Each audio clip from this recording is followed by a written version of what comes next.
Hi,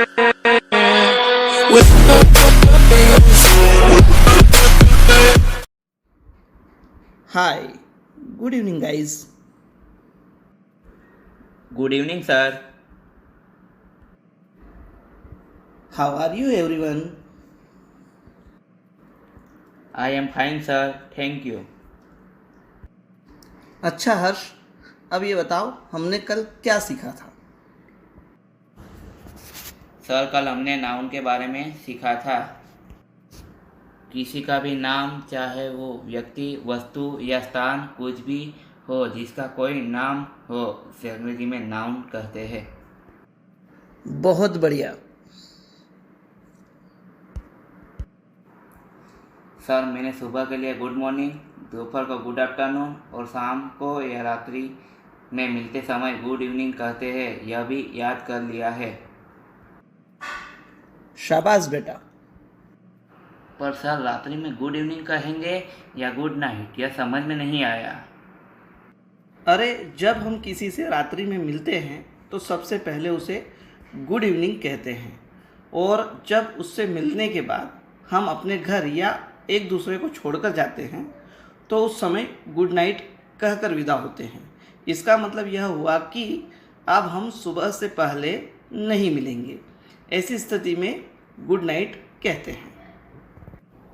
sir, मैं पहले जब भी किसी से रात्रि में भी मिलता था तो गुड नाइट ही कह देता था, लेकिन अब मैं गुड इवनिंग कहूँगा। Thank you sir. It's okay. चलिए आज हम कुछ नया सीखते हैं। अच्छा, अब इन वाक्यों को ध्यान से देखिए।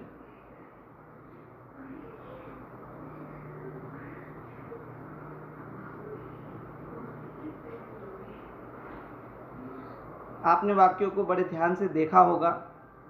यहाँ पर वाक्य में उनका शब्द का प्रयोग हुआ है, जिस पर गोला लगा हुआ है, जो कि राम के लिए है। उसी तरह दूसरे वाक्य में वह शब्द का प्रयोग हुआ है जिस पर गोला लगा है, वह श्याम के लिए है। ठीक उसी तरह वे शब्द का राम, श्याम और मोहन के लिए प्रयोग हुआ है जिस पर गोला लगा हुआ है। यहाँ पर राम, श्याम और मोहन ये सब क्या है? सर, यह सभी नाउन हैं क्योंकि यह सभी व्यक्तियों के नाम हैं। Very good. इन सभी नाउन के लिए हमने उनका, वह और वे जैसे शब्दों का प्रयोग किया है। जब हम किसी नाउन की जगह किसी अन्य शब्द का प्रयोग करते हैं तो उसे सर्वनाम कहते हैं। सर, सर्वनाम तो हिंदी में होता है। बिल्कुल सही कहा आपने। इसी सर्वनाम को अंग्रेजी में प्रोनाउन कहते हैं। इसे अंग्रेजी में a pronoun is a word which is used in place of a noun द्वारा परिभाषित करते हैं। किसी भी भाषा में अक्सर संज्ञा व सर्वनाम मतलब नाउन और प्रोनाउन सब्जेक्ट का कार्य करते हैं। सब्जेक्ट, यह क्या होता है सर? बहुत बढ़िया प्रश्न किया है आपने हर्ष। हिंदी में सब्जेक्ट को कर्ता कहा जाता है। वाक्य में जो कार्य करता है या वाक्य मुख्यतः जिसके लिए कहा गया है वह सब्जेक्ट होता है। इसे हम कुछ उदाहरण से समझते हैं। राम एक डॉक्टर है। यहाँ पर डॉक्टर कौन है? राम। वाक्य में मुख्यतः किसकी बात कही जा रही है? राम की। बहुत बढ़िया। वैसे तो अधिकतर वाक्य के शुरू में आने वाला शब्द सब्जेक्ट होता है और यह नाउन या प्रोनाउन भी हो सकता है। एक और उदाहरण लेते हैं। बिल्ली ने चूहे का पीछा किया। यहाँ सब्जेक्ट कौन है? बिल्ली। क्यों? क्योंकि सर, यहाँ पर बिल्ली काम कर रही है। बिल्कुल सही। अब हमने नाउन और प्रोनाउन के बारे में समझ लिया है। वैसे तो प्रोनाउन एक बहुत ही बड़ा टॉपिक है। अभी हम केवल सब्जेक्टिव प्रोनाउन की ही बात करेंगे। यदि आपको नाउन या प्रोनाउन के बारे में डिटेल से समझना है तो मुझे कमेंट बॉक्स में मैसेज करें।